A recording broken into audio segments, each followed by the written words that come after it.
Welcome back to my YouTube channel. ಈ ಒಂದು ವಿಡಿಯೋದಲ್ಲಿ ಫಿಫ್ತ್ ಸೆಮಿಸ್ಟರ್ ಬಿ ಕಾಮಲ್ಲಿ ಯಾರೆಲ್ಲ ಇದ್ದೀರಾ, ಬೆಂಗಳೂರು ಯೂನಿವರ್ಸಿಟಿ ಹಾಗೆ ಬೆಂಗಳೂರು ಸಿಟಿ ಯೂನಿವರ್ಸಿಟಿ ಅಥವಾ ಬೆಂಗಳೂರು ನಾರ್ತ್ ಯೂನಿವರ್ಸಿಟಿಗೆ, ಸೊ ಅವರಿಗೆ ಅಡ್ವಾನ್ಸ್ ಅಕೌಂಟಿಂಗ್ ಅಥವಾ ಅಕೌಂಟಿಂಗ್ ಫಾರ್ ಸ್ಪೆಷಲ್ ಎಂಟಿಟೀಸ್ ಅಂತ ಒಂದು ಸಬ್ಜೆಕ್ಟ್ ಇದೆ. ಅದರಲ್ಲಿ ಲೈಫ್ ಇನ್ಶೂರೆನ್ಸ್ ಕಂಪನೀಸ್ ಮೇಲೆ ರೆವಿನ್ಯೂ ಅಕೌಂಟ್ ಮತ್ತು ಬ್ಯಾಲೆನ್ಸ್ ಶೀಟನ್ನು ಮಾಡಲಿಕ್ಕೆ ಕ್ವಶನ್ಸನ್ನು ಕೊಟ್ಟಿರ್ತಾರೆ. ಅದರಲ್ಲಿ ನಾನು ನಿಮಗೆ ರೆವಿನ್ಯೂ ಅಕೌಂಟ್ ಮೇಲೆ ಎರಡನೇ ಪ್ರಾಬ್ಲಮ್ಸನ್ನು ನಾನು ನಿಮಗೆ ಈ ಒಂದು ವಿಡಿಯೋದಲ್ಲಿ ತಿಳಿಸ್ಕೊಡ್ತೀನಿ. ಆಲ್ರೆಡಿ ನನ್ನ ಮೊದಲನೇ ಪ್ರಾಬ್ಲಮ್ಸ್ ನನ್ನ ಒಂದು ಯೂಟ್ಯೂಬ್ ಚಾನಲಲ್ಲಿ ಅಪ್ಲೋಡ್ ಮಾಡಿದ್ದೀನಿ. ಸೊ ಈ ಒಂದು ಎರಡನೇ ಕ್ವಶನ್ಸ್ ಏನಿದೆ ಇದು ಕೂಡ ರೆವಿನ್ಯೂ ಅಕೌಂಟನ್ನು ಪ್ರಿಪೇರ್ ಮಾಡೋ ರಿಲೇಟೆಡೇ ಇರತಕ್ಕಂಥದ್ದು. ಸೊ ಇಲ್ಲಿ ರೆವಿನ್ಯೂ ಅಕೌಂಟನ್ನು ಪ್ರಿಪೇರ್ ಮಾಡ್ತೀರಾ ಅಂದರೆ 4 ಶೆಡ್ಯೂಲ್ ಮಾತ್ರನೇ ನಿಮಗೆ ಬೇಕಾಗಿರ್ತಕ್ಕಂಥದ್ದು. ಒಂದು premium schedule number 1, schedule number 2 commission, schedule operating expenses, schedule number 4 ಬಂದು ಬೆನಿಫಿಟ್ಸ್ ಪೇಡ್. ಈ 4 ಶೆಡ್ಯೂಲ್ಸ್ ಅನ್ನು ಯೂಸ್ ಮಾಡಿಕೊಂಡು ರೆವಿನ್ಯೂ ಅಕೌಂಟ್ ಅನ್ನ ಪ್ರಿಪೇರ್ ಮಾಡ್ತಕ್ಕಂಥ ಒಂದು ಕ್ವಶನ್ಸ್ ಅನ್ನ ನಾನು ನಿಮಗೆ ಈ ಒಂದು ವಿಡಿಯೋದಲ್ಲಿ ತಿಳಿಸ್ಕೊಡ್ತೀನಿ. ಸೊ ಈ ತರದ ಕ್ವಶನ್ಸ್ ಅನ್ನ ಸೆಕ್ಷನ್ ಬಿ ನಲ್ಲಿ ನೀವು ಎಕ್ಸ್ಪೆಕ್ಟ್ ಅನ್ನ ಮಾಡಬಹುದು. ಲೈಫ್ ಇನ್ಶೂರೆನ್ಸ್ ಕಂಪನೀಸ್ ನ ಬುಕ್ಸ್ ಆಫ್ ಅಕೌಂಟ್ಸ್ ಅನ್ನ ಪ್ರಿಪೇರ್ ಮಾಡಿ ಅಂತ ಬಂದಾಗ ಎಸ್ಪೆಷಲಿ ರೆವಿನ್ಯೂ ಅಕೌಂಟ್ ಅನ್ನ ಸೆಕ್ಷನ್ ಬಿ ನಲ್ಲಿ ಕೇಳ್ತಾರೆ. ಇದೇ ತರದ ಕ್ವಶನ್ಸ್ ಅನ್ನ ನಿಮ್ಗೆ ಕೇಳ್ತಾರೆ. ಬನ್ನಿ ಏನ್ ಕ್ವಶನ್ಸ್ ಇದೆ, ಹೇಗೆ ಆನ್ಸರ್ ಮಾಡಬೇಕು ನೋಡ್ತಾ ಹೋಗೋಣ. ಕ್ವಶನ್ ಏನಿದೆಪ್ಪ ಅಂದ್ರೆ, prepare in the in the proper statutory form the revenue account of the Minister Life Assurance Company Limited for the year ending 31st 3 2026 from the following figures. Here ನಮ್ಗೆ ಹೇಳಿದ್ದಾರೆ, so prepare in proper statutory form ನ ಪ್ರಕಾರ prepare ಮಾಡಿ revenue account of minister life assurance company ಲಿಮಿಟೆಡ್ಗೆ ಸಂಬಂಧಪಟ್ಟಂತೆ 31st 3 2016 ಅಲ್ಲಿ 31st 3 2026 ಅಲ್ಲಿ ಏನೆಲ್ಲ ಇನ್ಫಾರ್ಮೇಶನ್ಸ್ ಇದೆ ಅಂತ ಕೊಟ್ಟಿದ್ದಾರೆ. ಸೊ ನೋಡಿ, ಇಲ್ಲಿ ಇನ್ಫಾರ್ಮೇಶನ್ಸ್ ಇದೆ. ನಾನು ಆಗಲೂ ಹೇಳಿದಾಗೆ ನೀವು ರೆವಿನ್ಯೂ ಅಕೌಂಟ್ ಅನ್ನ ಪ್ರಿಪೇರ್ ಮಾಡಬೇಕು ಅಂತ ಹೇಳಿದ್ರೆ ಮೊದಲ 4 ಶೆಡ್ಯೂಲ್ಸ್ ಮಾತ್ರನೇ ನಿಮಗೆ ಬರ್ತಕ್ಕಂಥದ್ದು. ಇಲ್ಲಿ ಲಾಸ್ಟ್ ಅಲ್ಲಿ ಹೇಳಿದ್ದಾರೆ, prepare revenue account in the statutory form ನ ಪ್ರಕಾರ ನೀವು ರೆವಿನ್ಯೂ ಅಕೌಂಟ್ ಅನ್ನ ಪ್ರಿಪೇರ್ ಮಾಡಿ ಅಂತ ಹೇಳಿದ್ದಾರೆ. ಸರಿನಾ? ಸೊ ಹಾಗಾಗಿ schedule number 1 premium, schedule number 2 commission, schedule number 3 operating expenses, schedule number 4 ಬಂದು ಬೆನಿಫಿಟ್ಸ್ ಪೇಡ್. ಸೊ ಅದಕ್ಕೆ ಸಂಬಂಧಪಟ್ಟ ಇನ್ಫಾರ್ಮೇಶನ್ ಏನೇನು ಕೊಟ್ಟಿದ್ದಾರೆ ನೋಡ್ತಾ ಹೋಗೋಣ ಬನ್ನಿ. ಸೊ ಫಸ್ಟ್ ಒನ್ ಬಂದು ಕ್ಲೈಮ್ಸ್ ಬೈ ಡೆತ್ ಕೊಟ್ಟಿದ್ದಾರೆ. ಸೊ ನೋಡಿ, ಯಾವ ಡೆತ್ ಆದಾಗ ಕ್ಲೈಮ್ಸ್ ಬರುತ್ತೆ, ಸೊ ಅದು ಪೇಮೆಂಟ್ ಅನ್ನ ಮಾಡಬೇಕಾಗುತ್ತೆ ಇನ್ಶೂರೆನ್ಸ್ ಕಂಪನಿ. ಹಾಗಾಗಿ ಕ್ಲೈಮ್ಸ್ ಬೈ ಡೆತ್ ಏನಿದೆ ಇದು ಶೆಡ್ಯೂಲ್ ನಂಬರ್ 4ಗೆ ಹೋಗ್ತಕ್ಕಂಥದ್ದು. ಶೆಡ್ಯೂಲ್ ನಂಬರ್ 4 ಅಲ್ಲಿ ತಗೋಬೇಕಾಗುತ್ತೆ. So schedule number 4 benefit paid ಅಲ್ಲಿ ಬರ್ತಕ್ಕಂಥದ್ದು. Then second one claims by maturity ಅಂತ ಇದೆ, 30,110 ಕೊಟ್ಟಿದ್ದಾರೆ. ಕ್ಲೈಮ್ಸ್ ಬೈ ಮೆಚುರಿಟಿ ಯಾವುದೇ ಕ್ಲೈಮ್ಸ್ ಅನ್ನ ತಗೊಳ್ಳಿ, ಸೊ ಅದು ಡೆತ್ ಆಗಲಿ ಅಥವಾ ಮೆಚುರಿಟಿ ಆಗಲಿ ಅದು ಬೆನಿಫಿಟ್ಸ್ ಪೇಡ್ ಅಲ್ಲೇ ಹೋಗೋದು. ಹಾಗಾಗಿ ಇದು ಕೂಡ ಶೆಡ್ಯೂಲ್ ನಂಬರ್ 4 ಅಲ್ಲೇ ಬರ್ತಕ್ಕಂಥದ್ದು. ಅಂಡ್ ಪ್ರೀಮಿಯಮ್ಸ್ ಕೊಟ್ಟಿದ್ದಾರೆ 7,05,690. Premium is always schedule number 1 ಅಲ್ಲಿ ಬರ್ತಕ್ಕಂಥದ್ದು. ಅದೇ ಶೆಡ್ಯೂಲ್ ನಂಬರ್ 1 ಹೇಳುತ್ತೆ, ಪ್ರೀಮಿಯಂ ಅಂತಾನೆ ಹೇಳುತ್ತೆ. ಹಾಗಾಗಿ premium is schedule number 1. And transfer fees ಕೊಟ್ಟಿದ್ದಾರೆ 129 ರುಪೀಸ್ ಕೊಟ್ಟಿದ್ದಾರೆ. ನೋಡಿ, transfer fees is N income. So income other income ಅಂತ ಕರಿತೀವಿ. ಹಾಗಾಗಿ ಇನ್ಕಮ್ಸ್ ಯಾವುದೇ ಕೊಟ್ಟಿದ್ರು ಕೂಡ ಡೈರೆಕ್ಟ್ ಆಗಿ ರೆವಿನ್ಯೂ ಅಕೌಂಟ್ ಅಲ್ಲಿ ತಗೋಬೇಕಾಗುತ್ತೆ. ಸೊ ಡೈರೆಕ್ಟ್ ಆಗಿ ರೆವಿನ್ಯೂ ಅಕೌಂಟ್ ಅಲ್ಲೇ ತಗೊಳ್ಳಿ, ಇನ್ಕಮ್ಸ್ ಅಲ್ಲಿ ತಗೋಬೇಕಾಗುತ್ತೆ. ಅಂದ್ರೆ ಆಫ್ಟರ್ ಶೆಡ್ಯೂಲ್ ನಂಬರ್ 1 ಆದ್ಮೇಲೆ ಇನ್ಕಮ್ಸ್ ಅನ್ನ ತಗೋಬೇಕಾಗುತ್ತೆ ರೆವಿನ್ಯೂ ಅಕೌಂಟ್ ಅಲ್ಲಿ. ಆ ರೆವಿನ್ಯೂ ಅಕೌಂಟ್ ಅಲ್ಲಿ ಡೈರೆಕ್ಟ್ ಆಗಿ ಟ್ರಾನ್ಸ್ಫರ್ ಫೀಸ್ ಅನ್ನ ತಗೋಬಹುದು. Next, consideration for annuity granted rupees 82,127 is given. So consideration for annuity granted is also income. So directly it goes to revenue account ಗೆ direct ಆಗಿ ಹೋಗುತ್ತೆ. So direct ಆಗಿ revenue account ಅಲ್ಲಿ ತಗೊಳ್ಳೋಣ. Annuity paid ನೋಡಿ, annuity is also part of benefit paid by the company. Benefit ಅನ್ನ payment ಮಾಡ್ತಾ ಇರೋದು ಕಂಪನಿ ಪಾಲಿಸಿ ಹೋಲ್ಡರ್ಗೆ. ಸೊ 53,461 ರುಪೀಸ್ ಕೊಟ್ಟಿದ್ದಾರೆ. So annuity paid is also a part of benefit. So schedule number 4 benefits paid ಅಲ್ಲಿ ತಗೋಬೇಕಾಗುತ್ತೆ. Bonus paid in cash 2,416 rupees ನ bonus ಅನ್ನ payment ಮಾಡ್ತಾ ಇದ್ದಾರೆ. Bonus paid in cash is also part of benefit to policy holder. So benefit schedule ಅಲ್ಲಿ ತಗೋಬೇಕಾಗುತ್ತೆ. So schedule number 4 benefit paid. Expenses of management 31,920 ಕೊಟ್ಟಿದ್ದಾರೆ. So ಅವರು expenses management expenses ಅನ್ನ ಬೇರ್ ಮಾಡ್ತಾ ಇದ್ದಾರೆ ರಿಲೇಟಿಂಗ್ ಟು ಇನ್ಶೂರೆನ್ಸ್ ಕಂಪನಿಗೆ ಸಂಬಂಧಪಟ್ಟಂತೆ. ಸೊ ಹಾಗಾಗಿ ಇಟ್ ಈಸ್ ಹಾಗಾಗಿ ಶೆಡ್ಯೂಲ್ ನಂಬರ್ 3 ಆಪರೇಟಿಂಗ್ ಎಕ್ಸ್ಪೆನ್ಸ್ ಅಲ್ಲಿ ತಗೋಬೇಕಾಗುತ್ತೆ. ಎಕ್ಸ್ಪೆನ್ಸಸ್ ಆನ್ ಮ್ಯಾನೇಜ್ಮೆಂಟ್ ಶೆಡ್ಯೂಲ್ 3 ನಲ್ಲಿ ಬರುತ್ತೆ. ಕಮಿಷನ್ ಕೊಟ್ಟಿದ್ದಾರೆ 9,574 ಕೊಟ್ಟಿದ್ದಾರೆ commission. So commission is fall under schedule number 2. ಅದೇ ಹೆಡ್ಡಿಂಗ್ ಇರೋದು ಕಮಿಷನ್ ಅಂತಾನೆ ಇದೆ. ಹಾಗಾಗಿ ಶೆಡ್ಯೂಲ್ ನಂಬರ್ 2 ನಲ್ಲಿ ತಗೋಬೇಕಾಗುತ್ತೆ. ಇಂಟ್ರೆಸ್ಟ್ ಡಿವಿಡೆಂಟ್ ಎಕ್ಸೆಟ್ರಾ 97,840 ಕೊಟ್ಟಿದ್ದಾರೆ, ಎಲ್ಲ ಕೂಡ ರಿಸೀವ್ಡ್ ಮಾಡಿದ್ದಾರೆ ಅಂತ ಅರ್ಥ, ಏನು ಹೇಳಿಲ್ಲ ಅಂದ್ರೆ ರಿಸೀವ್ಡ್ ಅಂತ ಅರ್ಥ. ಸೊ ಹಾಗಾಗಿ ಇದು ಇಂಟ್ರೆಸ್ಟ್ ಮತ್ತೆ ಡಿವಿಡೆಂಟ್ ರಿಸೀವ್ ಮಾಡ್ತಾ ಇದ್ದಾರೆ ಅಂದ್ರೆ ಅದು ಇನ್ಕಮ್ ಆಗುತ್ತೆ. ಸೊ ಡೈರೆಕ್ಟ್ ಆಗಿ ನಾವು ರೆವಿನ್ಯೂ ಅಕೌಂಟ್ ಅಲ್ಲಿ ತಗೋಬೇಕಾಗುತ್ತೆ, revenue account. Next income tax there on ಅಂತ ಇದ್ದಾರೆ, ಅಂದ್ರೆ ಅವತ್ತಿನ ದಿನ ಟ್ಯಾಕ್ಸ್ ಅನ್ನ ಕಟ್ ಮಾಡಿದ್ದಾರೆ ಅಂತ ಅರ್ಥ, ಜಸ್ಟ್ TDS ಅಂತ ಅರ್ಥ. ಸೊ ಅದನ್ನ ನಾವು ಡೈರೆಕ್ಟ್ ಆಗಿ ಎಲ್ಲಿ ತಗೋಬೇಕಪ್ಪ ಅಂತ ಹೇಳಿದ್ರೆ ಇನ್ಕಮ್ ಟ್ಯಾಕ್ಸ್ ದೇರ್ ಆನ್, ಅವತ್ತಿನ ದಿನ ಟ್ಯಾಕ್ಸ್ ಎಷ್ಟು ಕಟ್ ಮಾಡಿದ್ದಾರೆ, 35,710 ಕೊಟ್ಟಿದ್ದಾರೆ. ಸೊ ಇದು ಡೈರೆಕ್ಟ್ ಆಗಿ ರೆವಿನ್ಯೂ ಅಕೌಂಟ್ಗೆ ಹೋಗುತ್ತೆ. ಸೊ ಹೇಗೆ ಟ್ರೀಟ್ ಮಾಡಬೇಕಪ್ಪ ಅಂತ ಹೇಳಿದ್ರೆ, ನಾನು ಲಾಸ್ಟ್ ಪ್ರಾಬ್ಲಮ್ ಅಲ್ಲಿ ನಾನು TDS ನ ಹೇಗೆ ಟ್ರೀಟ್ ಮಾಡಿದ್ದೀನಿ ಆ ತರ ಇನ್ಕಮ್ ಟ್ಯಾಕ್ಸ್ ದೇರ್ ಆನ್ ಅನ್ನ ನಾವು ಟ್ರೀಟ್ ಮಾಡಬೇಕಾಗುತ್ತೆ, ಲೈಕ್ TDS ತರ. ಸೊ ಇಂಟ್ರೆಸ್ಟ್ ಡಿವಿಡೆಂಟ್ ಏನ್ ರಿಸೀವ್ ಮಾಡ್ತಾರೆ ಅದರಲ್ಲಿ ಇನ್ಕಮ್ ಟ್ಯಾಕ್ಸ್ ಅನ್ನ ಲೆಸ್ ಮಾಡ್ಕೊಂಡು ತಗೋಬೇಕಾಗುತ್ತೆ. ಅದನ್ನ ನಾನು ಆನ್ಸರ್ ಮಾಡ್ಬೇಕಾದ್ರೆ ತೋರಿಸ್ತೀನಿ, ಡೈರೆಕ್ಟ್ ಆಗಿ ರೆವಿನ್ಯೂ ಅಕೌಂಟ್ಗೆ ಹೋಗುತ್ತೆ. ನೆಕ್ಸ್ಟ್ ಸರೆಂಡರ್ಸ್ ಕೊಟ್ಟಿದ್ದಾರೆ, surrenders is also part of benefit. So ಹಾಗಾಗಿ ಶೆಡ್ಯೂಲ್ ನಂಬರ್ 4 ಬೆನಿಫಿಟ್ಸ್ ಪೇಡ್ ಅಲ್ಲಿ ತಗೊಳ್ತೀವಿ. Bonus in reduction of premium ಕೊಟ್ಟಿದ್ದಾರೆ, bonus is also part of benefit. So ಇದನ್ನು ಕೂಡ ನಾವು ಶೆಡ್ಯೂಲ್ ನಂಬರ್ 4 ಅಲ್ಲಿ ತಗೊಳ್ತೀವಿ, 980 rupees ಕೊಟ್ಟಿದ್ದಾರೆ. ಡಿವಿಡೆಂಡ್ ಪೇಡ್ ಟು ಶೇರ್ ಹೋಲ್ಡರ್ಸ್ಗೆ ಡಿವಿಡೆಂಟ್ ಅನ್ನ ಪೇಮೆಂಟ್ ಮಾಡ್ತಾ ಇದ್ರೆ this is called as an appropriations ಅಂತ ಕರಿತೀವಿ. ಅಪ್ರೋಪ್ರಿಯೇಷನ್ ಅಲ್ಲಿ ತಗೋಬೇಕು, ಎಲ್ಲಪ್ಪ ಅಂತ ಹೇಳಿದ್ರೆ ಡೈರೆಕ್ಟ್ ಆಗಿ ರೆವಿನ್ಯೂ ಅಕೌಂಟ್ ಅಲ್ಲಿ ಅಪ್ರೋಪ್ರಿಯೇಷನ್ ಅಂತ ತಗೋಬೇಕಾಗುತ್ತೆ, 5,500 rupees. Life assurance fund at the beginning of the year ಕೊಟ್ಟಿದ್ದಾರೆ. ನೋಡಿ, life assurance fund at the beginning of the year ಏನ್ ಕೊಟ್ಟಿದ್ದಾರೆ, ಲೈಫ್ ಅಶೂರೆನ್ಸ್ ಫಂಡ್ ಡೈರೆಕ್ಟ್ ಆಗಿ ಇದು ಬ್ಯಾಲೆನ್ಸ್ ಶೀಟ್ಗೆ ಹೋಗುತ್ತೆ. ಸೊ ಹಾಗಾಗಿ ನಾವಿಲ್ಲಿ ಕನ್ಸಿಡರ್ ಮಾಡೋದಿಲ್ಲ, ignore, because it is directly goes to balance ಶೀಟ್ಗೆ ಹೋಗುತ್ತೆ, ಅಪ್ಲಿಕೇಶನ್ ಸೈಡ್ ತಗೋಬೇಕಾಗುತ್ತೆ. ಬಟ್ ನಾವಿಲ್ಲಿ ತಗೊಳ್ಳೋ ಅವಶ್ಯಕತೆ ಇಲ್ಲ. Life assurance at the beginning of the year ಏನ್ ಕೊಟ್ಟಿದ್ರೆ ಅದು ಬ್ಯಾಲೆನ್ಸ್ ಶೀಟ್ಗೆ ಹೋಗುತ್ತೆ. ನಮಗೆ ಹೇಳಿರೋದು ಬರೀ ರೆವಿನ್ಯೂ ಅಕೌಂಟ್, ಹಾಗಾಗಿ ತೊಗೊಳಕ್ ಹೋಗೋದಿಲ್ಲ, ಇಗ್ನೋರ್ ಮಾಡಿ. ನೆಕ್ಸ್ಟ್ ಅಡಿಷನಲ್ ಇನ್ಫಾರ್ಮೇಶನ್ ಏನು ಹೇಳ್ತಾ ಇದ್ದಾರೆ, paid up share capital for the above life insurance companies 5 lakh. ನೋಡಿ, ಪೇಯ್ಡ್ ಅಪ್ ಶೇರ್ ಕ್ಯಾಪಿಟಲ್ ಕೊಟ್ಟಿದ್ದಾರೆ, ದಟ್ ಇಯರ್ ಶೇರ್ ಕ್ಯಾಪಿಟಲ್ ಕೊಟ್ಟಿದ್ದಾರೆ. ಶೇರ್ ಕ್ಯಾಪಿಟಲ್ ಬಂದು ಶೆಡ್ಯೂಲ್ ನಂಬರ್ 5 ಅಲ್ಲಿ ಬರುತ್ತೆ. Share capital balance sheet related information ಇದು, ಬಟ್ ನಮಗೆ ಪ್ರಿಪೇರ್ ಮಾಡೋಕೆ ಹೇಳಿದ್ರು ರೆವಿನ್ಯೂ ಅಕೌಂಟ್ ಮಾತ್ರ ಹೇಳಿದ್ದಾರೆ.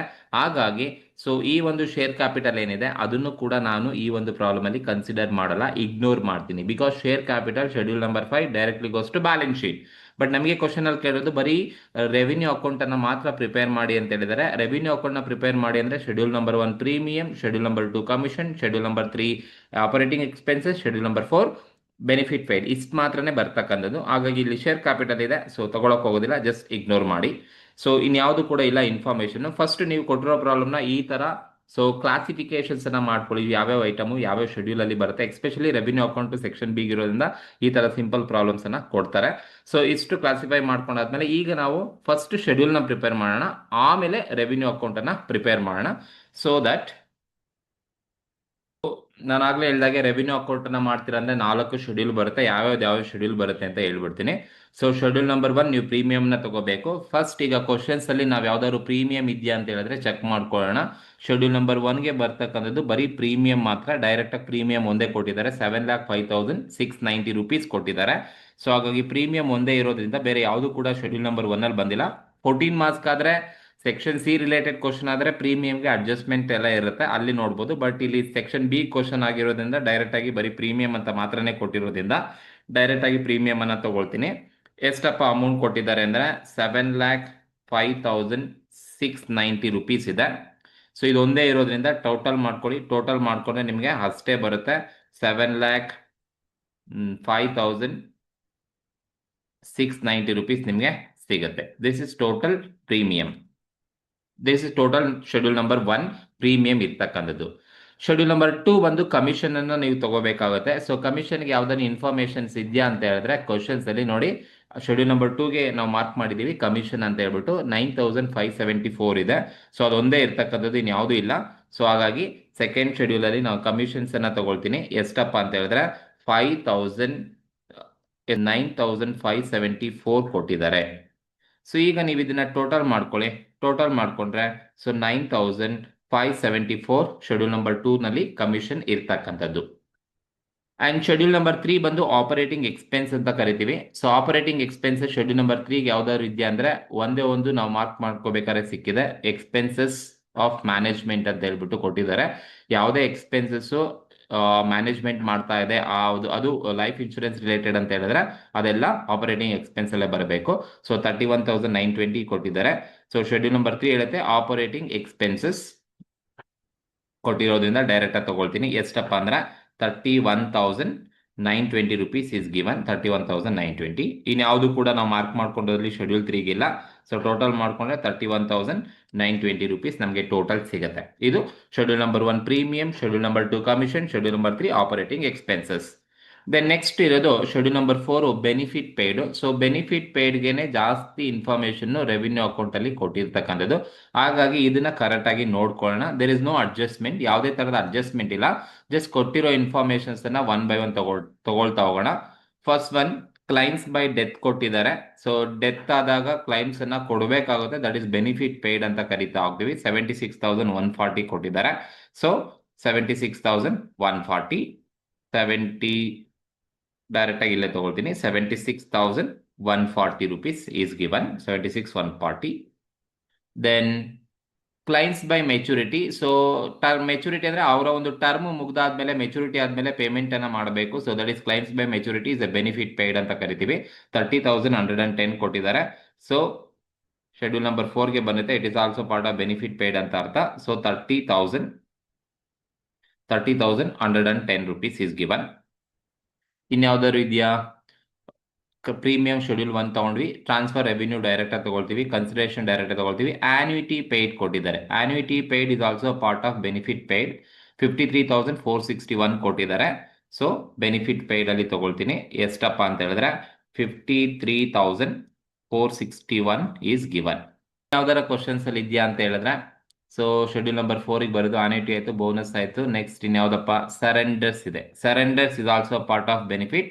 ಸೊ ಸರೆಂಡರ್ಸ್ ಅನ್ನ ನಾವು ಬೆನಿಫಿಟ್ ಪೇಯ್ಡ್ ಅಲ್ಲಿ ತಗೋಬೇಕಾಗುತ್ತೆ. ಎಷ್ಟಪ್ಪ ಸರೆಂಡರ್ಸ್ ಕೊಟ್ಟಿದ್ದಾರೆ ಅಂತ ಹೇಳಿದ್ರೆ 13,140 rupees is given. So 13,140 surrenders is a part of bonus paid. Next ಇನ್ಯಾವುದಿದೆ? ನೆಕ್ಸ್ಟ್ ಇಲ್ಲಿರೋದು bonus in reduction of premium ಇದೆ 980 rupees. That is also part of benefit paid ಅಂತಾನೆ ಕರಿತೀವಿ. ಸೊ ಬೆನಿಫಿಟ್ ಪೇಯ್ಡ್ ಅಲ್ಲಿ ನಾವು ತಗೋಬೇಕಾಗುತ್ತೆ. So bonus paid in reduction of premium 980 rupees is given. 980 rupees is given. So ನೋಡಿ, ಇದು bonus ಪೇಯ್ಡ್ಗೆ ಬರ್ತಕ್ಕಂಥ information ಈ ಒಂದು ಕ್ವಶನ್ಸ್ ಅಲ್ಲಿ ಇದೆ. Death, claims by death, claims by maturity, annuity paid, bonus paid in cash or bonus in reduction of premium, surrenders, annuity paid, ಇವೆಲ್ಲದೂ ಕೂಡ benefit paid schedule ಅಲ್ಲಿ ಬರ್ತಕ್ಕಂಥದ್ದು. ಈಗ ನೀವು ಇಷ್ಟು ತಗೊಂಡಾದ್ಮೇಲೆ ಇಷ್ಟು ಐಟಮ್ ನ ಟೋಟಲ್ ಮಾಡ್ಕೊಳ್ಳಿ ಅಷ್ಟೇ. ಟೋಟಲ್ ಮಾಡ್ಕೊಂಡ್ರೆ ನಿಮಗೆ ಟೋಟಲ್ ಬೆನಿಫಿಟ್ ಪೇಯ್ಡ್ ಸಿಗುತ್ತೆ. ಎಷ್ಟಪ್ಪ ಟೋಟಲ್ ಅಂತ ಹೇಳಿದ್ರೆ, ಸೊ 1,79,247 ನಿಮಗೆ ಟೋಟಲ್ ಸಿಗುತ್ತೆ. This is schedule number 4 total. Schedule number 4 benefits paid ನಿಮಗೆ ಸಿಗುತ್ತೆ. ಫಸ್ಟ್ ನೀವು ರೆವಿನ್ಯೂ ಅಕೌಂಟ್ ಮಾಡ್ಬೇಕಾದ್ರೆ ಈ 4 ಶೆಡ್ಯೂಲ್ ಅನ್ನ ಕರೆಕ್ಟ್ ಆಗಿ ನೋಡ್ಕೊಳ್ಳಿ. Premium schedule number 2, commission, premium schedule number 1, commission schedule number 2, operating expenses schedule number 3, schedule benefit paid ಬಂದು schedule number 4. ಈ ತರ ನೀವು ಟೋಟಲ್ ಅನ್ನ ಮಾಡ್ಕೋಬೇಕಾಗತ್ತೆ. ಸೊ ಒನ್ಸ್ ನೀವು ರೆವಿನ್ಯೂ ಅಕೌಂಟ್ ಅನ್ನ ಮಾಡಬೇಕಾದ್ರೆ ಫಸ್ಟ್ ಶೆಡ್ಯೂಲ್ ನ ಪ್ರಿಪೇರ್ ಮಾಡಿದಾದ್ಮೇಲೆ ಈಗ ನೀವು ರೆವಿನ್ಯೂ ಅಕೌಂಟ್ ಅನ್ನ ಮಾಡಬೇಕು. ಹೇಗ್ ಮಾಡ್ಬೇಕಪ್ಪ ಅಂತ ಹೇಳಿದ್ರೆ, ನಂಬರ್ 3rd ಕಾಲಮ್ ಅಮೌಂಟ್ ಅಂತ ಹಾಕೊಳ್ಳಿ. ನೋಡಿ, ರೆವಿನ್ಯೂ ಅಕೌಂಟ್ ಅನ್ನ ಮಾಡಬೇಕಾದ್ರೆ ಯಾವಾಗಲೂ ಕೂಡ ನೀವು ಫಸ್ಟ್ ಏನ್ ತಗೋಬೇಕಪ್ಪ ಅಂದ್ರೆ ಪ್ರೀಮಿಯಂನೇ ತಗೋಬೇಕು. ಸೊ ಫಸ್ಟ್ ಬಂದು ನೀವು ಪ್ರೀಮಿಯಂನ ತಗೋಬೇಕು. ಇದು ಪ್ರೀಮಿಯಂನ ಶೆಡ್ಯೂಲ್ ಎಷ್ಟಪ್ಪ ಅಂತ ಹೇಳಿದ್ರೆ ಶೆಡ್ಯೂಲ್ ನಂಬರ್ 1. ಇದನ್ನ ನಾವೇ ಪ್ರಿಪೇರ್ ಮಾಡಿದ್ದೀವಿ ಶೆಡ್ಯೂಲ್ ನ ಫೈಂಡ್ ಔಟ್ ಮಾಡಬೇಕಾದ್ರೆ. ಸೊ ಶೆಡ್ಯೂಲ್ ನಂಬರ್ 1 ಅಲ್ಲಿ ಪ್ರೀಮಿಯಂನ ನಾವು ಫೈಂಡ್ ಔಟ್ ಮಾಡಿದೀವಿ. ಎಷ್ಟಿದ್ಯಪ್ಪ ಅಂತ ಹೇಳಿದ್ರೆ 7,05,690 rupees ಇದೆ. ಸೊ ಅದನ್ನ ನೀವು ತಗೋಬೇಕಾಗುತ್ತೆ. 7,05,690 rupees ಇಸ್ ಗಿವನ್. ಡೈರೆಕ್ಟ್ ಆಗಿ ತಗೊಳ್ಳಿ. 7,05,690 ಶೆಡ್ಯೂಲ್ ನಂಬರ್ 1 ಅಲ್ಲಿ ಇದೆ. ಸೊ ಈ ಪ್ರೀಮಿಯಂನ ತಗೊಂಡಾದ್ಮೇಲೆ ಕ್ವಶನ್ಸ್ ಅಲ್ಲಿ ಯಾವ್ದಾದ್ರು ಇನ್ಕಮ್ ಇದ್ರೆ, ಸೊ ಇನ್ಕಮ್ ಇದ್ರೆ ಡೈರೆಕ್ಟ್ ಆಗಿ ನೀವು ರೆವಿನ್ಯೂ ಅಕೌಂಟ್ ಅಲ್ಲೇ ತಗೋಬೇಕಾಗುತ್ತೆ. ಸೊ ಇಲ್ಲಿ ಯಾವ್ದಾವ್ದು ಇನ್ಕಮ್ ಇದೆಯಪ್ಪ ಅಂತ ಹೇಳಿದ್ರೆ ಒನ್ ಬೈ ಒನ್ ನೋಡ್ತಾ ಹೋಗೋಣ. ಫಸ್ಟ್ ಒನ್ ನೋಡಿ, consideration transfer fees and income. ಇದು ಅದರ್ ಇನ್ಕಮ್ ಅಲ್ಲಿ ತಗೊಳ್ಳೋಣ. ಇಲ್ಲೇ ತಗೋಬೇಕು, ಅದರ್ ಇನ್ಕಮ್ ಅಲ್ಲಿ ತಗೊಳ್ಳೋಣ. So consideration for annuity granted ಅಂತ ಏನ್ ಕೊಟ್ಟಿದ್ದಾರೆ, ಇಟ್ ಇಸ್ ಅನ್ ಇನ್ಕಮ್ ಆಗುತ್ತೆ. ಹಾಗಾಗಿ ಇದನ್ನ ರೆವಿನ್ಯೂ ಅಕೌಂಟ್ ಅಲ್ಲಿ ತಗೋಬೇಕು. 82,127 ಏನ್ ಕೊಟ್ಟಿದ್ದಾರೆ. ಸೊ ನೀವು ಪ್ರೀಮಿಯಂ ನ ತಗೊಂಡಾದ್ಮೇಲೆ ಇನ್ಕಮ್ಸ್ ಎಲ್ಲ ಇಲ್ಲೇ ತಗೋಬೇಕು. ಒಂದು annuity granted, consideration for annuity granted ಏನಿದೆ, it is a part of revenue. So ಎಷ್ಟು ಕೊಟ್ಟಿದ್ದಾರಪ್ಪ ಅಂತ ಹೇಳಿದ್ರೆ 82,127. 82,127 is given. 82,127 revenue consideration for annuity granted. Next ಇನ್ಯಾವ್ದು ಇನ್ಕಮ್ ಇದೆ ಅಂತ ಹೇಳಿದ್ರೆ ಇಂಟ್ರೆಸ್ಟ್ ಡಿವಿಡೆಂಟ್ ಅಂತ ಏನ್ ಕೊಟ್ಟಿದಾರಲ್ವಾ, ಇದು ಇಂಟ್ರೆಸ್ಟ್ ಅಂಡ್ ಡಿವಿಡೆಂಟ್ ರಿಸೀವ್ಡ್ ಅಂತ ಅರ್ಥ. So interest and dividend received 97,840 rupees ಕೊಟ್ಟಿದ್ದಾರೆ. ಇದು ಸ್ವಲ್ಪ ಗೊತ್ತಿರಬೇಕು. 97,840 rupees is given. Interest dividend received. Interest dividend received ಎಷ್ಟು ಕೊಟ್ಟಿದಾರಪ್ಪ ಅಂತ ಹೇಳಿದ್ರೆ 97,840. 97,840 rupees is given interest received. ಇದರಲ್ಲಿ ನೀವೇನ್ ಮಾಡಬೇಕು ಅಂದ್ರೆ minus tax there, income tax there on ಅಂತ ಕೊಟ್ಟಿದ್ದಾರೆ. ಅಂದ್ರೆ TDS ಅನ್ನ ಕಟ್ ಮಾಡಿದ್ದಾರೆ ಅಂತ ಅರ್ಥ. Tax, income tax there on ಅಂತ ಏನ್ ಕೊಟ್ಟಿದಾರಲ್ವಾ, ಇದು 35,170 rupees ಏನಿದೆ, ಇದನ್ನ ನಾವು ಮೈನಸ್ ಮಾಡ್ಕೊಂಡು ತಗೋಬೇಕು. ಯಾಕಂದ್ರೆ ಇಂಟ್ರೆಸ್ಟ್ ಮತ್ತೆ ಡಿವಿಡೆಂಟ್ ಅನ್ನ ರಿಸೀವ್ ಮಾಡಿದಾಗ TDS ಅನ್ನ ಕಟ್ ಮಾಡಿರ್ತಾರೆ. ಆ TDS ಅನ್ನ ಲೆಸ್ ಮಾಡ್ಕೊಂಡು ನಾವು ತಗೋಬೇಕಾಗುತ್ತೆ. ಸೊ ದಟ್ ಈ 97,840 ಏನ್ ಅಮೌಂಟ್ ಕೊಟ್ಟಿದ್ದಾರೆ, ಇದರಲ್ಲಿ ಮೈನಸ್ 35,710 rupees ಅನ್ನ ನಾವು ಲೆಸ್ ಮಾಡ್ಕೋಬೇಕು. Because it is consider as TDS ಅಂತ ಕರಿತೀವಿ, ಅಥವಾ ಇನ್ಕಮ್ ಟ್ಯಾಕ್ಸ್ ಅಂತ ಏನ್ ಕೊಟ್ಟಿದ್ದಾರೆ, ಇನ್ಕಮ್ ಟ್ಯಾಕ್ಸ್ ದೇರ್ ಆನ್ ಅಂತ ಲೆಸ್ ಮಾಡ್ಕೊಂಡು ತಗೋಬೇಕು. ಈಗ 97,840 ನಲ್ಲಿ 35,710 ಅನ್ನ ನೀವು ಲೆಸ್ ಮಾಡಿದ್ರೆ ನಿಮ್ಗೆ ಎಷ್ಟು ಅಮೌಂಟ್ ಬರುತ್ತಪ್ಪ ಅಂತ ಹೇಳಿದ್ರೆ 62,130 rupees ನಿಮ್ಗೆ ಇಂಟ್ರೆಸ್ಟ್ ಡಿವಿಡೆಂಟ್ ರಿಸೀವ್ಡ್ ನಿಮ್ಗೆ ಸಿಗುತ್ತೆ. ಇಂಟ್ರೆಸ್ಟ್ ಡಿವಿಡೆಂಟ್ ಏನ್ ಕೊಟ್ಟಿದ್ದಾರೆ 97,840 rupees, ಅದರಲ್ಲಿ TDS ಅನ್ನ ಲೆಸ್ ಮಾಡ್ಕೊಂಡು ತಗೋಬೇಕು. ಇದು ಇನ್ಕಮ್ ಟ್ಯಾಕ್ಸ್ ದೇರ್ ಆನ್ ಅಂತ ಕೊಟ್ಟಿದ್ರೆ ಅಂದ್ರೆ TDS ಕಟ್ ಆಗಿದೆ ಅಂತ ಅರ್ಥ. ಸೊ 35,710 ಲೆಸ್ ಮಾಡಿದ್ರೆ ನಿಮಗೆ 62,130 rupees ಸಿಗುತ್ತೆ. ಅದೇ ಇಲ್ಲಿ ನನ್ನ ಕ್ವಶನ್ ಅಲ್ಲಿ ಮಾರ್ಕ್ ಮಾಡೋದು, interest and dividend rate direct ಆಗಿ ರೆವಿನ್ಯೂ ಅಕೌಂಟ್ ಹೋಗುತ್ತೆ. ಈ 97,840 ನಲ್ಲಿ ಇನ್ಕಮ್ ಟ್ಯಾಕ್ಸ್ ದೇರ್ ಆನ್ ಏನಿದೆ 35,710 ಡೈರೆಕ್ಟ್ ಆಗಿ ಲೆಸ್ ಮಾಡಿಕೊಂಡು ನೀವು ರೆವಿನ್ಯೂ ಅಕೌಂಟ್ಗೆ ತಗೋಬೇಕಾಗುತ್ತೆ. ಸರಿನಾ? ನೆಕ್ಸ್ಟ್ ಇನ್ನ ಒಂದು ಇನ್ಕಮ್ ಉಳ್ಕೊಂಡಿದೆ, ಯಾವ್ದಪ್ಪ ಅಂತ ಹೇಳಿದ್ರೆ ಟ್ರಾನ್ಸ್ಫರ್ ಫೀಸ್ ಕೊಟ್ಟಿದ್ದಾರೆ ನೋಡಿ. Transfer fees is in income. So ಅದು ಕೂಡ ನೀವು ರೆವಿನ್ಯೂ ಅಕೌಂಟ್ ಅಲ್ಲೇ ತಗೋಬೇಕು. ಸೊ ನೀವು ಡೈರೆಕ್ಟ್ ಆಗಿ ಇಲ್ಲಿ ತಗೊಳ್ಳಿ. ಸೊ ರೆವಿನ್ಯೂ ಅಕೌಂಟ್ ಅಲ್ಲಿ ಟ್ರಾನ್ಸ್ಫರ್ ಫೀಸ್ ಇನ್ ಇನ್ಕಮ್ ಎಷ್ಟು ಕೊಟ್ಟಿದಾರಪ್ಪ ಅಂದ್ರೆ 129 rupees ಕೊಟ್ಟಿದ್ದಾರೆ. ಸೊ ಇದು ಫಸ್ಟ್ ಪ್ರೀಮಿಯಂ ತಗೊಂಡಾದ್ಮೇಲೆ, ಶೆಡ್ಯೂಲ್ ನಂಬರ್ 1 ತಗೊಂಡಾದ್ಮೇಲೆ ಯಾವ್ದಾವ್ದು ಇನ್ಕಮ್ ಇದೆ ಅದೆಲ್ಲದೂ ಕೂಡ ನೀವು ಪ್ರೀಮಿಯಂನ ಕೆಳಗಡೆ ತಗೋಬೇಕಾಗುತ್ತೆ. ಒಂದು consideration for annuity granted given, interest dividend rent is given excluding TDS ಅನ್ನ ಅಥವಾ ಇನ್ಕಮ್ ಟ್ಯಾಕ್ಸ್ ದೇರನ್ನ ಲೆಸ್ ಮಾಡಿಕೊಂಡು ತಗೋಬೇಕು. ಯಾವುದೇ ಅದರ್ ಇನ್ಕಮ್ ಇದ್ರೆ, ಟ್ರಾನ್ಸ್ಫರ್ ಫೀಸ್ ಇದ್ರೆ ಅದನ್ನು ಕೂಡ ನೀವು ತಗೊಳ್ಳಿ. ಈಗ ನೀವೇನ್ ಮಾಡಿ ಅಂದ್ರೆ ಇಷ್ಟನ್ನು ಟೋಟಲ್ ಮಾಡ್ಕೊಳ್ಳಿ. ಇಷ್ಟನ್ನು ಟೋಟಲ್ ಮಾಡಿದ್ರೆ ನಿಮ್ಗೆ ಎಷ್ಟು ಬರುತ್ತಪ್ಪ ಅಂತ ಹೇಳಿದ್ರೆ 8,05,076 rupees ಸಿಗುತ್ತೆ. ಸೊ 8,05,076 ಇದನ್ನ ನೀವೇನಂತ ಟ್ರೀಟ್ ಮಾಡಬೇಕು ಅಂದ್ರೆ ಟೋಟಲ್ ಎ ಅಂತ ಟ್ರೀಟ್ ಮಾಡಬೇಕು. So premium plus other incomes ಎಲ್ಲ ಇನ್ಕಮ್ ಅನ್ನ ಟೋಟಲ್ ಮಾಡ್ಕೊಂಡಾಗ ನಿಮಗೆ ಬರೋದು ಟೋಟಲ್ ಎ. ಸೊ ನಿಮಗೆ ಒಂದು ಸಲ ಶೆಡ್ಯೂಲ್ ನಂಬರ್ 1 ಮತ್ತೆ ಅದರ್ ಇನ್ಕಮ್ಸ್ ಎಲ್ಲ ಟೋಟಲ್ ಮಾಡಿದಾಗ ಬಂದದ್ದು ಟೋಟಲ್ ಎ. ಸೊ ಅದಾದ್ಮೇಲೆ ನೆಕ್ಸ್ಟ್ ನೀವೇನ್ ತಗೋಬೇಕಪ್ಪ ಅಂದ್ರೆ ಶೆಡ್ಯೂಲ್ ನಂಬರ್ 2 ಗೊತ್ತಿರಬೇಕು ನಿಮ್ಗೆ. ಯಾವ್ದಪ್ಪ ಶೆಡ್ಯೂಲ್ ನಂಬರ್ 2 ಅಂದ್ರೆ ಕಮಿಷನ್ ಇದೆ. ಕಮಿಷನ್ ಶೆಡ್ಯೂಲ್ ನಂಬರ್ 2 ಕಮಿಷನ್ಸ್ ಇದೆ. ಸೊ ಹಾಗಾಗಿ ಕಮಿಷನ್ ನೀವು ಶೆಡ್ಯೂಲ್ ನಂಬರ್ 2 ಬಂದು ಕಮಿಷನ್ ಇದೆ. ಸೊ ಕಮಿಷನ್ಸ್ ಅನ್ನ ತಗೋಬೇಕಾಗುತ್ತೆ. ಕಮಿಷನ್ ಶೆಡ್ಯೂಲ್ ನಂಬರ್ 2 ನಲ್ಲಿ ಎಷ್ಟು ಅಮೌಂಟ್ ಇದೆಯಪ್ಪ ಅಂತ ಹೇಳಿದ್ರೆ, ಸೊ ನಾವು ಆಲ್ರೆಡಿ ಫೈಂಡ್ ಔಟ್ ಮಾಡಿದ್ವಿ 9,574 ಇದೆ. ಸೊ ಶೆಡ್ಯೂಲ್ ನಂಬರ್ 2 ನಲ್ಲಿ ಕಮಿಷನ್ 9,574 ಶೆಡ್ಯೂಲ್ ನಂಬರ್ 2 ಇರೋದು. ಅದಾದ್ಮೇಲೆ ಶೆಡ್ಯೂಲ್ ನಂಬರ್ 3 ಬಂದು ಆಪರೇಟಿಂಗ್ ಎಕ್ಸ್ಪೆನ್ಸಸ್. ಆಪರೇಟಿಂಗ್ ಎಕ್ಸ್ಪೆನ್ಸಸ್ ಏನಿದೆ ಇದು ಕೂಡ ಶೆಡ್ಯೂಲ್ ನಂಬರ್ 3 ನಲ್ಲಿ ಬರುತ್ತೆ. ಶೆಡ್ಯೂಲ್ ನಂಬರ್ 3 ಕೂಡ ನಾವು ಆಲ್ರೆಡಿ ಟೋಟಲ್ ಮಾಡಿದ್ದೀವಿ. ಸೊ ಎಷ್ಟಪ್ಪ ಅಂತ ಹೇಳಿದ್ರೆ ಶೆಡ್ಯೂಲ್ ನಂಬರ್ 3 ಬಂದು 31,920 rupees ಇದೆ. So 31,920 rupees. 31,920 rupees. 920 rupees schedule number 3 ನಲ್ಲಿ ಇರೋದು. ಸೊ ಈಗ ನೀವೇನ್ ಮಾಡ್ಬೇಕಪ್ಪ ಅಂತ ಹೇಳಿದ್ರೆ ಟೋಟಲ್ ಎ ಆದ್ಮೇಲೆ ಟೋಟಲ್ ಬಿ ಮಾಡಬೇಕು ಅಂದ್ರೆ ಶೆಡ್ಯೂಲ್ ನಂಬರ್ 2 ಮತ್ತೆ ಶೆಡ್ಯೂಲ್ ನಂಬರ್ 3 ಇವೆರಡನ್ನು ಕೂಡ ನೀವು ಟೋಟಲ್ ಮಾಡ್ಕೊಳ್ಳಿ. ಸೊ ಇವೆರಡು ಶೆಡ್ಯೂಲ್ ನಂಬರ್ 2 ಮತ್ತೆ ಶೆಡ್ಯೂಲ್ ನಂಬರ್ 3 ಎರಡು ಟೋಟಲ್ ಮಾಡಿದ್ರೆ ನಿಮ್ಗೆ ಎಷ್ಟು ಬರುತ್ತಪ್ಪ ಅಂತ ಹೇಳಿದ್ರೆ 41,467 ಬರುತ್ತೆ. 41,467.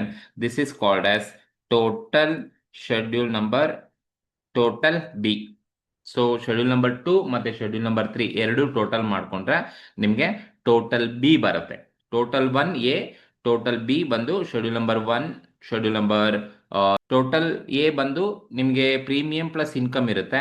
ಟೋಟಲ್ ಬಿ ನಲ್ಲಿ ಶೆಡ್ಯೂಲ್ ನಂಬರ್ 2 ಮತ್ತೆ ಶೆಡ್ಯೂಲ್ ನಂಬರ್ 3 ಇರುತ್ತೆ.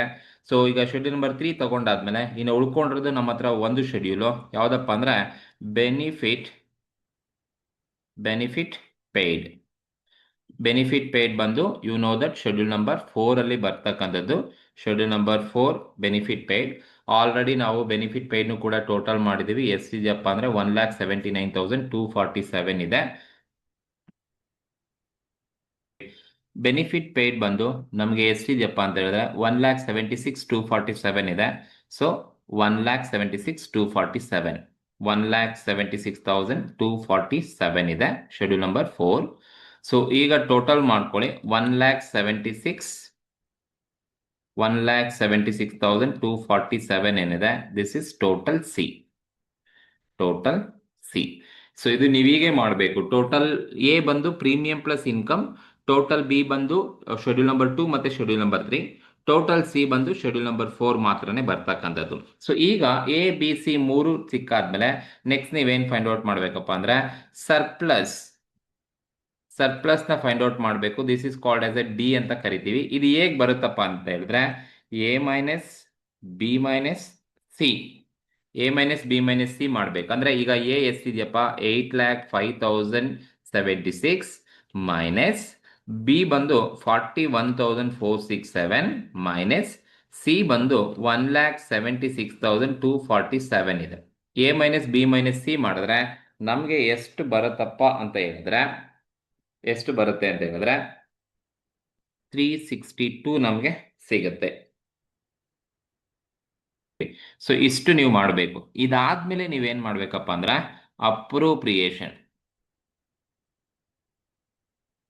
ಅಪ್ರೋಪ್ರಿಯೇಷನ್ಸ್ ಅನ್ನ ತಗೋಬೇಕು. ಅಪ್ರೋಪ್ರಿಯೇಷನ್ಸ್ ಅಲ್ಲಿ ಏನ್ ಬರುತ್ತಪ್ಪ ಅಂದ್ರೆ dividend paid to shareholders. Dividend paid to shareholders question ಅಲ್ಲಿ ನಮಗೆ ಕೊಟ್ಟಿದ್ದಾರೆ. ನಾನು ಆಲ್ರೆಡಿ ಮಾರ್ಕ್ ಮಾಡಿದ್ದೀನಿ. ಅಪ್ರೋಪ್ರಿಯೇಷನ್ ಅಲ್ಲೇ ತಗೋಬೇಕು. 5,500 ಇದೆ. So dividend paid to shareholders appropriations ಅಲ್ಲೇ ತಗೋಬೇಕು 5,500. ಸೊ ಇದು 5,500. ಸೊ ಈಗ ನಿಮ್ಮ ಹತ್ರ ಟೋಟಲ್ 6,32,362 ಏನಿದೆ, ಇದರಲ್ಲಿ ಅಪ್ರೋಪ್ರಿಯೇಷನ್ ಬಂದು ಡಿವಿಡೆಂಡ್ ಪೇಯ್ಡ್ ಬಂದು 5,500 ಏನಿದೆ. ಇನ್ನ ಬ್ಯಾಲೆನ್ಸ್ ಅಮೌಂಟ್ ಏನ್ ಬರುತ್ತಪ್ಪ ಅಂದ್ರೆ balance being fund for future appropriation ಹೇಳಿದ್ರೆ ಜಸ್ಟ್ ನಿಮ್ಗೆ ಇಲ್ಲಿ ತೋರಿಸಿರ್ತೀನಿ ಇದು ಯಾವ ತರ ಕ್ಯಾಲ್ಕುಲೇಷನ್ ಮಾಡ್ಕೋಬೇಕಪ್ಪ ಅಂತ ಹೇಳಿದ್ರೆ ಇಲ್ಲಿ 6,32,362 ಮೈನಸ್ 5,500 ನೀವು ಮೈನಸ್ ಮಾಡ್ಕೊಳ್ಳಿ. ಸೊ ಮೈನಸ್ ಮಾಡ್ಕೊಂಡ್ರೆ ನಿಮಗೆ ಬ್ಯಾಲೆನ್ಸ್ ಎಷ್ಟು ಬರುತ್ತಪ್ಪ ಅಂತ ಹೇಳಿದ್ರೆ 5,500 ಮೈನಸ್ ಮಾಡ್ಕೊಂಡ್ರೆ ನಿಮಗೆ 6,26,862 ಏನ್ ಬರುತ್ತೆ. This is balance being fund for future appropriation. So ಈಗ ನೀವು ಇವೆರಡನ್ನು ಟೋಟಲ್ ಮಾಡ್ಕೊಂಡ್ರೆ ನಿಮಗೆ ಟೋಟಲ್ ನಿಮಗೆ 6,32,362 ನಿಮಗೆ ಟೋಟಲ್ ಡಿ ಇರುತ್ತೆ. ದಿಸ್ ಇಸ್ ಟೋಟಲ್ ಸರ್ಪ್ಲಸ್ ಏನ್ ಬಂದಿರುತ್ತೆ ಅದು ಟೋಟಲ್ ಡಿ ಹಾಗೆ ಇರುತ್ತೆ. ಎಷ್ಟು ನೀವು ಮಾಡಿದ್ರೆ ನಿಮಗೆ ರೆವಿನ್ಯೂ ಅಕೌಂಟ್ ಮುಗ್ದೋಯ್ತು ಅಂತ ಅರ್ಥ. ಸೊ ಮೈನ್ ನಮಗೆ ಬೇಕಾಗಿರೋದು balance being fund for future appropriation, ಇದನ್ನ ಫೈಂಡ್ ಔಟ್ ಅನ್ನ ಮಾಡಿರ್ತಕ್ಕಂಥದ್ದು. ಸರಿನಾ? ಸೊ ಎಷ್ಟು ನಿಮಗೆ ಆನ್ಸರ್ಸ್ ಬರಬೇಕು ರೆವಿನ್ಯೂ ಅಕೌಂಟ್ ಅನ್ನ ಪ್ರಿಪೇರ್ ಮಾಡ್ತೀರಾ ಅಂತ ಹೇಳಿದ್ರೆ. ಸೊ ಇದು ನಿಮಗೆ ಈ ಒಂದು ಕ್ವಶನ್ಗೆ ಇರ್ತಕ್ಕಂಥ ಆನ್ಸರ್ಸ್. ಇದರಲ್ಲಿ ಏನಾದ್ರು ಡೌಟ್ಸ್ ಇದ್ರೆ ನನಗೆ ಕಮೆಂಟ್ ಮೂಲಕ ತಿಳಿಸಿ. ಹಾಗೆ ಈ ಒಂದು ವಿಡಿಯೋ ಇಷ್ಟ ಆದರೆ ದಯವಿಟ್ಟು ಸಬ್ಸ್ಕ್ರೈಬ್ ಮಾಡ್ಕೊಳ್ಳಿ, ಶೇರ್ ಮಾಡಿ, ಲೈಕ್ ಮಾಡಿ. ಹಾಗೆ ನಿಮ್ಗೆ ಯಾವ ಟಾಪಿಕ್ ಬೇಕೋ ಆ ಟಾಪಿಕ್ನ ಕಮೆಂಟ್ ಮೂಲಕ ತಿಳಿಸಿ. Thank you.